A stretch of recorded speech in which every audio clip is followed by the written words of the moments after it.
En este vídeo voy a resolver el primer parcial de la asignatura Fenómenos de Transporte, que sería el correspondiente al primer bloque, al de cantidad de movimiento. Aquí podéis ver el enunciado que salió. Bueno, al leer el enunciado, vemos que el sistema que vamos a estudiar son dos cilindros concéntricos a través de los cuales fluye un fluido en sentido ascendente. Vale. En primer lugar nos dice que el fluido es un líquido newtoniano, por tanto su viscosidad será constante y aquí tenemos este valor. A continuación tenemos el dato de la temperatura, aunque no lo voy a subrayar, ya que para los problemas de cantidad de movimiento la temperatura no nos interesa. Los siguientes datos son cotas. Tendríamos el radio del cilindro exterior y el radio del cilindro interior, de modo que los voy a marcar en el dibujo.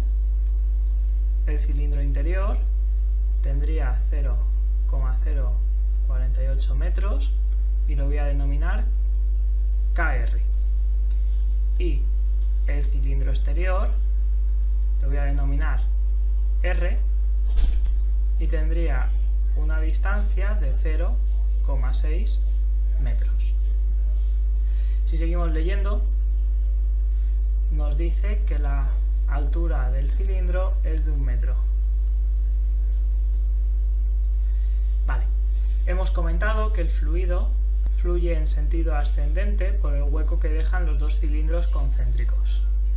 Debido a la gravedad, para que haya un flujo en sentido ascendente, debe de haber un incremento de presión que sea el que impulsa el fluido en sentido ascendente.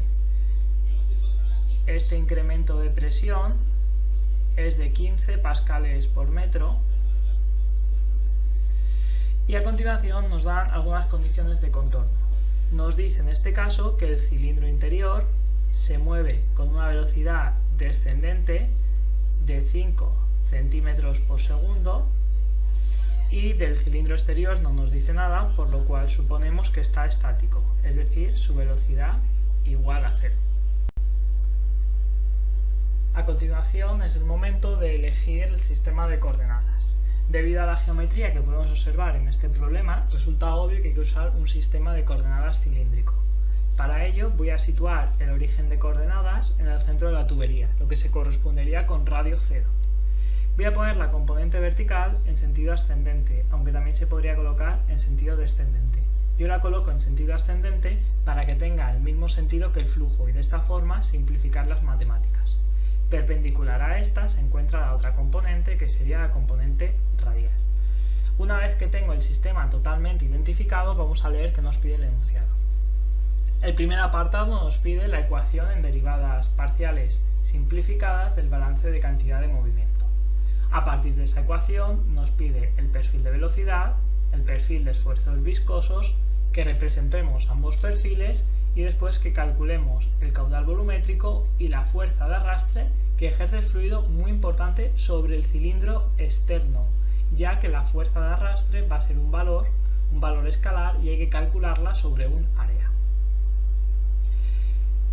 Ya que tenemos que calcular el perfil de velocidad y el perfil de esfuerzos viscosos y las condiciones de contorno que tenemos son del perfil de velocidad, podríamos optar por usar directamente la ecuación en términos de velocidad, es decir, suponiendo ya que el fluido es newtoniano, lo cual nos lo confirma el enunciado.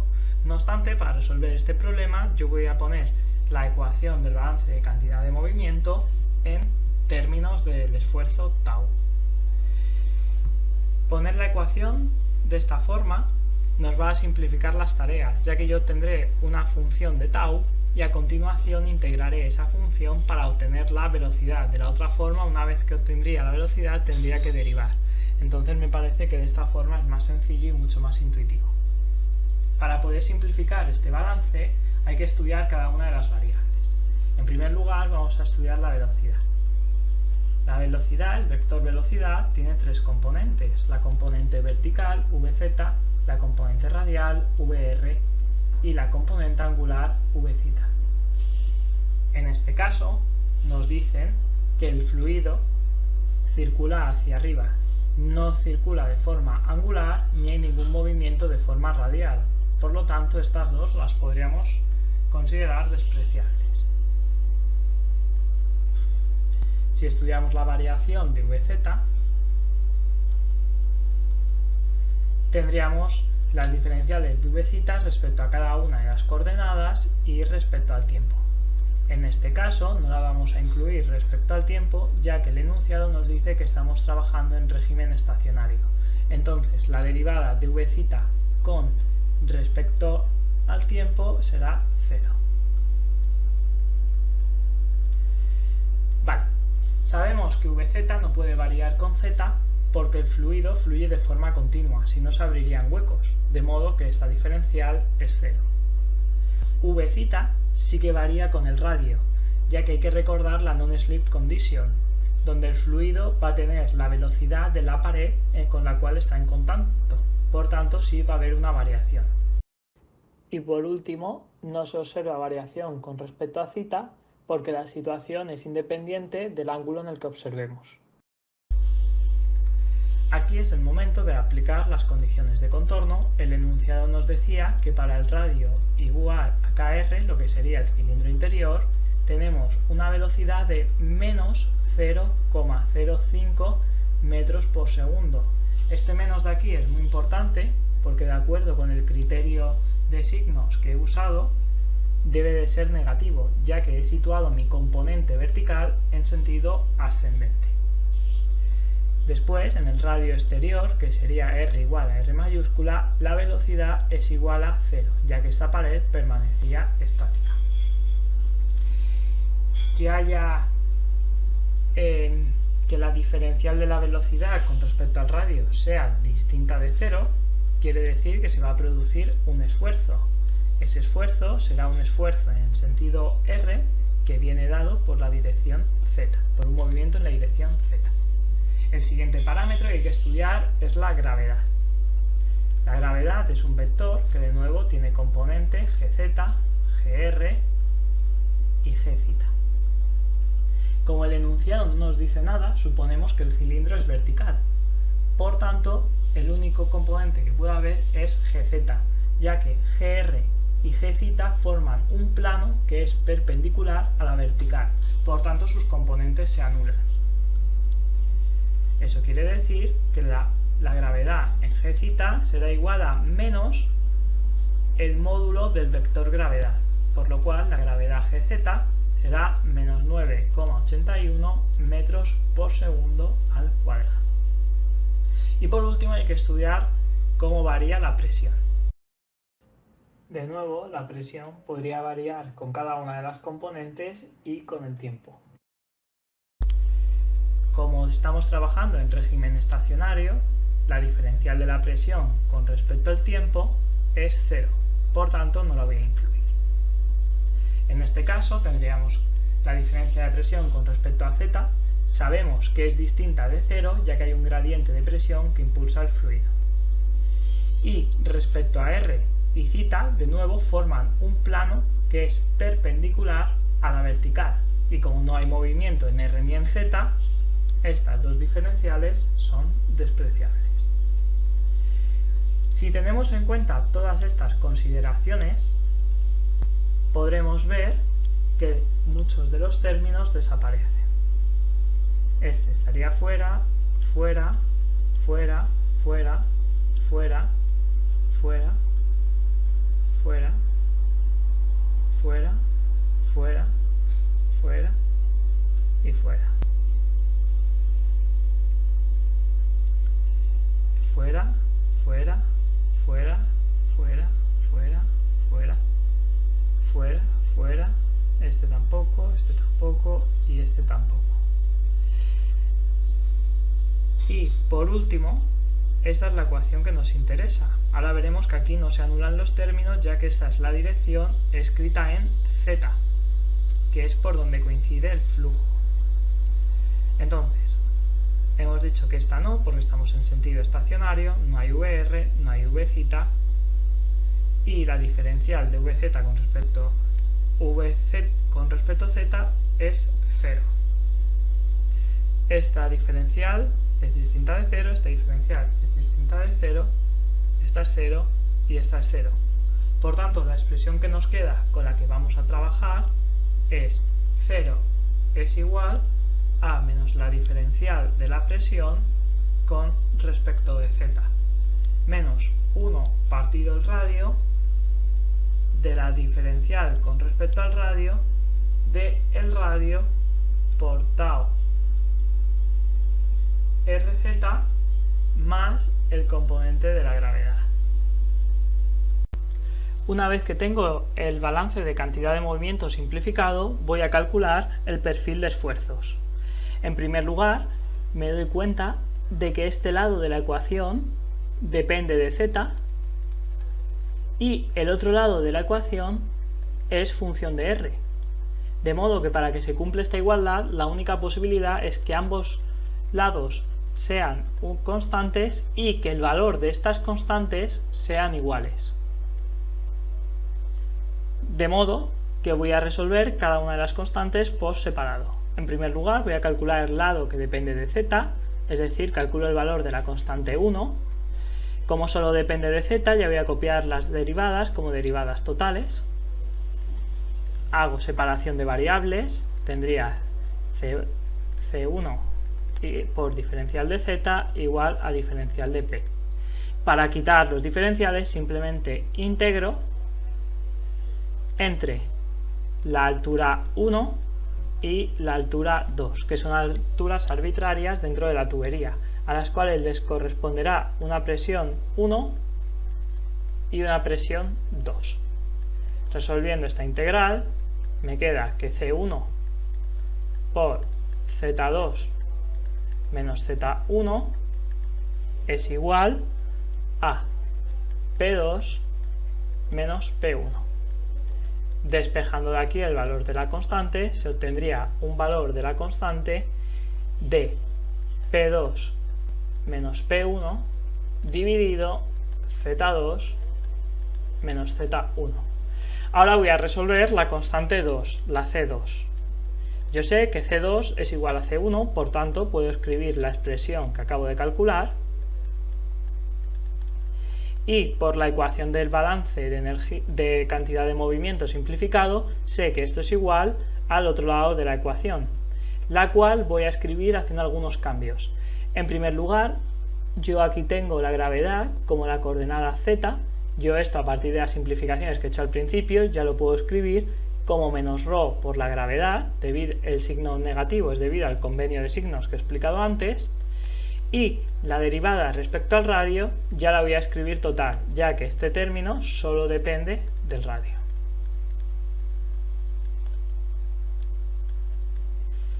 Vale. En primer lugar voy a pasar este término de aquí al otro lado, de modo que tendría P2 menos P1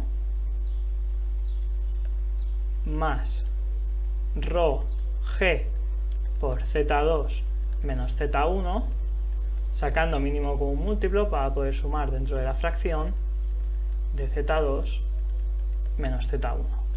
Y esto sería menos 1 partido el radio por el diferencial de R tau RZ con respecto a R.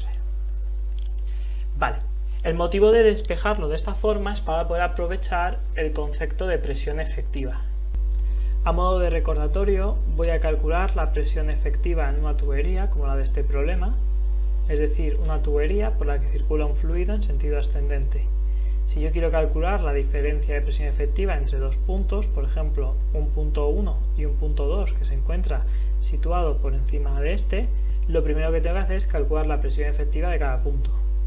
La presión efectiva en 2 será la presión manométrica en 2 menos el peso del fluido que tiene situado por encima, H2, lo que sería esta altura. De modo análogo, puedo calcular la presión efectiva en 1, que sería la presión manométrica en 1, menos el peso del fluido que hay por encima de 1, que en este caso sería este que pinto de color negro, H1. Si los resto, tengo P2 menos P1 igual a P2 menos P1 más G por ρ por H1 menos H2.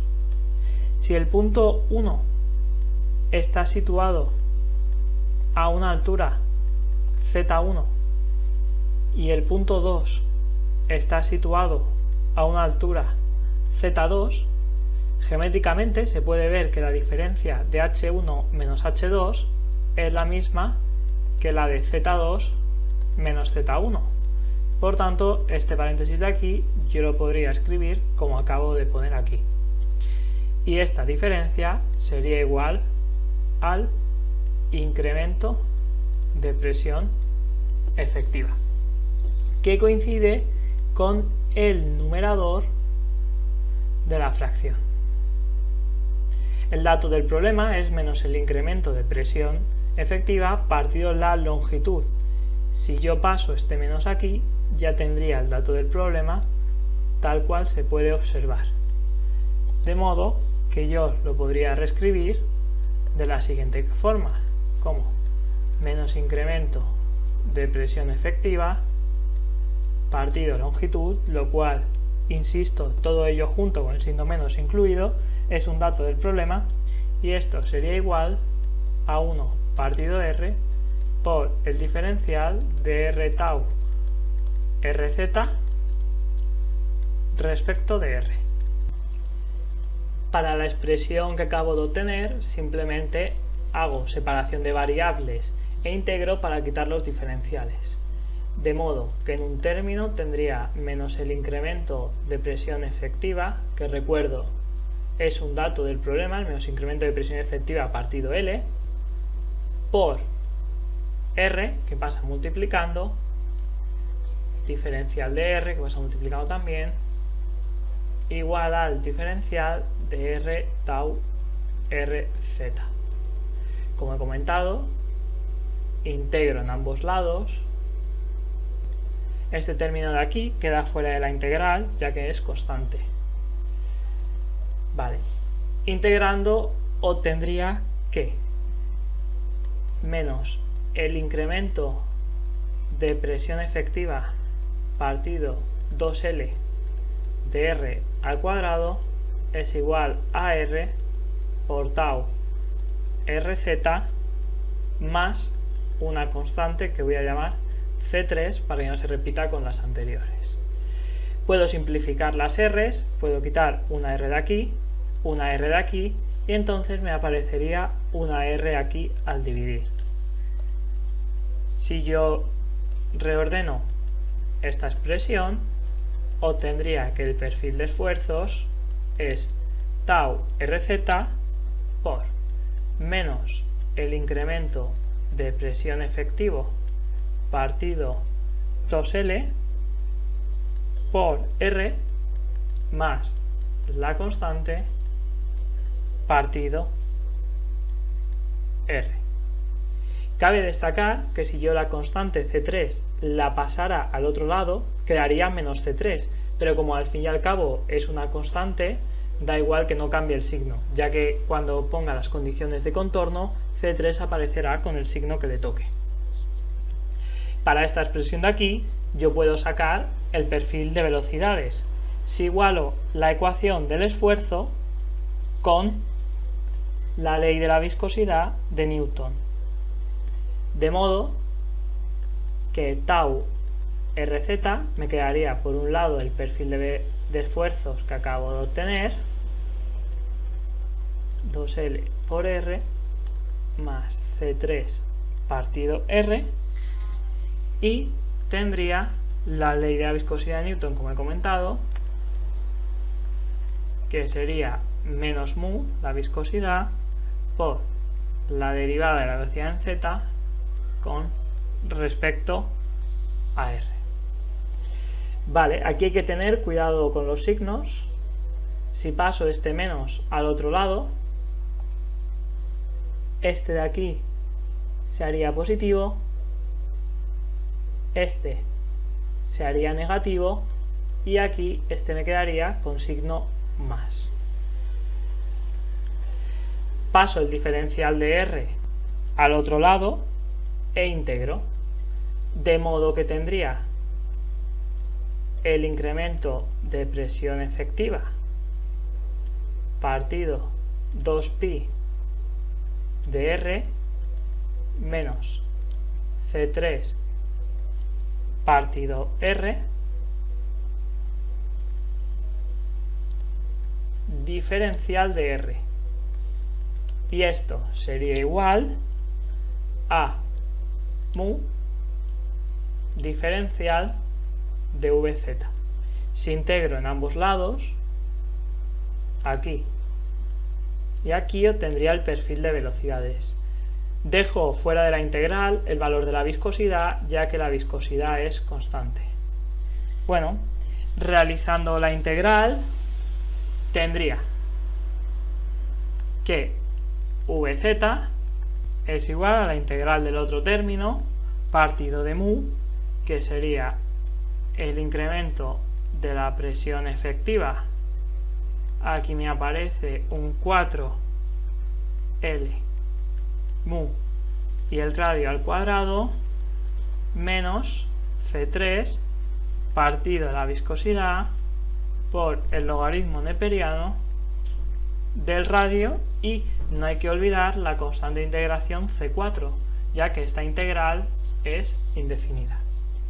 Vale, a partir de las condiciones de contorno puedo calcular los valores de ambas constantes, de modo que voy a calcular el valor de C3 y C4. ¿Cuáles son las condiciones de contorno? Pues bueno, recuerdo que para el radio interior, que es el que mide 0,048 metros, se obtiene una velocidad de menos 0,05 metros por segundo, ya que esta era la pared que se movía en sentido descendente. Sin embargo, para el radio exterior, que es el que tiene una longitud de 0,06 metros, la pared estaba estática, de modo que esa velocidad es igual a 0 metros por segundo. Si sustituyo en la ecuación de la velocidad, es decir, esta que he obtenido aquí, los valores de R,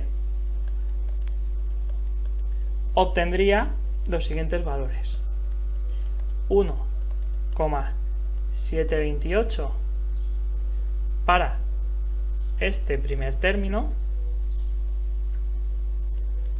más 607,3109 por la constante 3, sería el correspondiente a este término de aquí, más obviamente el valor de la constante 4.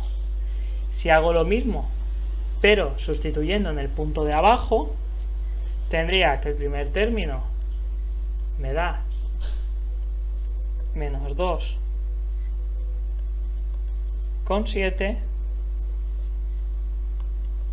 más el segundo término, perdón, esto es un 2,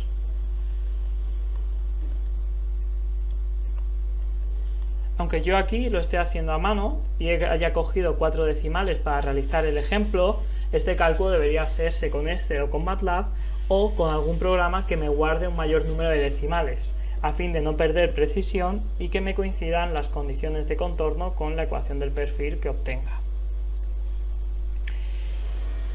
Si resto ambas ecuaciones con el objetivo de eliminar C4, obtendría aquí menos 0,05, aquí haciendo la resta 0,972. Insisto de nuevo en la importancia de guardar los decimales, ya que si no las condiciones de contorno no se cumplirán. C3 y C4 desaparece, pero C4 menos C4, 0. De aquí puedo despejar el valor de C3, de modo que C3 sería menos 2,29 por 10 a la menos 2. Hemos obtenido la primera constante y la constante debe ir acompañada de unas unidades. Si no tenemos claras las unidades, lo más fácil que podemos hacer es un análisis dimensional. De modo que la constante C3 tiene que hacer que todo esté sumando de aquí tenga velocidad de metros por segundo, ya que está sumando para calcular la velocidad. Y si la viscosidad tiene unidades de pascal por segundo, no hay más remedio de que la constante C3 tenga unidades de pascal por metro. Una vez que tenga obtenido el valor de C3, con cualquiera de las dos expresiones puedo obtener el valor de C4. Obviamente, use la expresión que use, debe de darme el mismo valor si está correctamente calculado. Y yo obtengo un valor de aproximadamente 16 metros por segundo. Obviamente este término tiene unidades de metros por segundo, ya que la constante C4 está directamente sumando. A partir de este cálculo yo ya puedo escribir los perfiles de velocidad y de esfuerzos sustituyendo el valor de las constantes. De modo que obtendría lo siguiente: el perfil de esfuerzos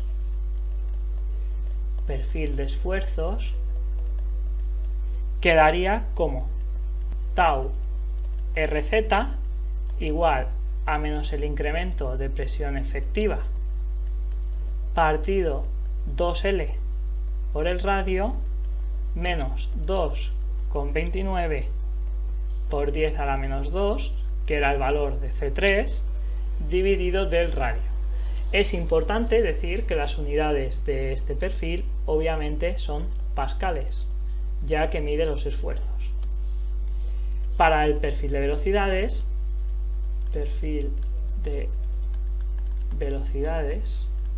si sustituyo los valores de las constantes, obtendría que la velocidad en z es el incremento de presión partido 4 mu L por el radio al cuadrado más la constante C3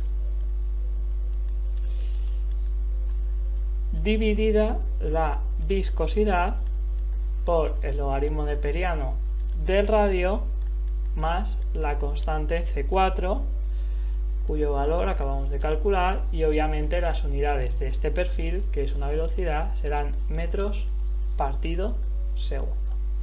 Y aquí obtendría los dos perfiles que me pedía el problema. No lo he comentado, pero todas las unidades de los perfiles deben de estar en sistema internacional. Tanto el radio como en metros, como la viscosidad y el resto de parámetros, unidades del sistema internacional, ya que estos perfiles están calculados a partir de los datos del sistema internacional para hallar los resultados en pascales y metros por segundo respectivamente para cada uno de los perfiles. El problema también me pide que represente ambos perfiles que acabo de obtener, y para ello podemos usar MATLAB, Excel o incluso hacerlo a mano. Yo, para hacerlo de forma sencilla, he usado el Excel. Aquí os muestro el resultado que he obtenido. Se puede observar que esta distancia de aquí, 0,048, es la que se correspondería con el radio interior, al cual hemos denominado KR. Y este de aquí sería 0,06, el radio exterior, al cual hemos denominado R. Para que se entienda cómo está pintado el perfil, si nosotros partiéramos la tubería por la mitad, es decir, siendo la tubería de esta forma y nosotros realizando un corte en la tubería, este perfil estaría pintado aquí, obteniéndose este dibujo más o menos.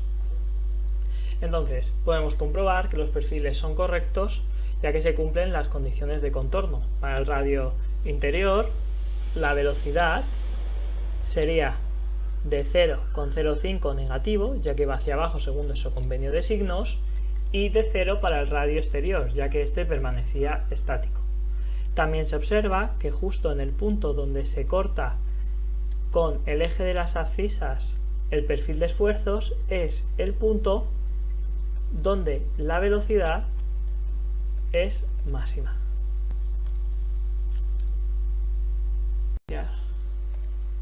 Por último, el problema me pide que calcule el caudal volumétrico y la fuerza de arrastre sobre la pared exterior, es decir, NR igual a R mayúscula, que sería el radio exterior.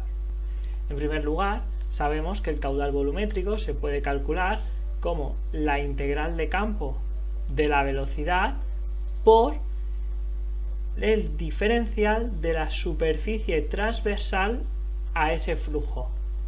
Para dejar claro quién es esta área, voy a hacer este pequeño dibujo. Nosotros teníamos esta situación de aquí. Entonces, si el fluido hemos dicho que circula hacia arriba, el área transversal es esta forma anular de aquí, es decir, esta de aquí. Entonces, ¿cómo puedo calcular yo ese diferencial de área? Toda esa superficie tiene un pequeño diferencial de área, por ejemplo, este de aquí, que se podría calcular a partir de sus cotas. Esto de aquí sería un diferencial de R, ya que se desplaza en el eje radial, y eso iría multiplicado por la longitud de este arco, que sería R diferencial de θ, ya que este se desplaza en el eje θ.